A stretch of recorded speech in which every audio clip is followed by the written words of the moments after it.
দেখো বন্ধুরা, খুব কালো করে মেঘ করেছে, মনে হচ্ছে এক্ষুনি বৃষ্টি আসবে। বিদ্যুৎও চমকাচ্ছে। দেখো, খুব কালো করে মেঘ করেছে।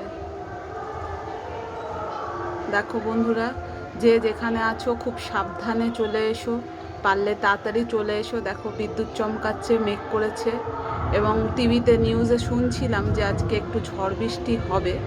তাই যে যেখানে থাকো, যেমনভাবে থাকো, সাবধানে সব বাড়ি চলে এসো। সবাই যেন সুস্থভাবে বাড়িতে। দেখো বন্ধুরা, খুব বৃষ্টি পড়ছে, খুব বিদ্যুৎও চমকাচ্ছে। দেখো, যদিও এই সময় ভিডিও করা উচিত না, তাও আমি তোমাদেরকে দেখানোর জন্য একটি ভিডিও করছি। বাইরে বেরোতে পারছি না, তাই দেখাচ্ছি যে খুব বৃষ্টি পড়ছে, আকাশ যাচ্ছে। তোমরা যে যেখানে আছো, যেমনভাবেই আছো, খুব সাবধানে বাড়ি চলে এসো। বেশি কোথাও দেরি করো না, সাবধানে সব।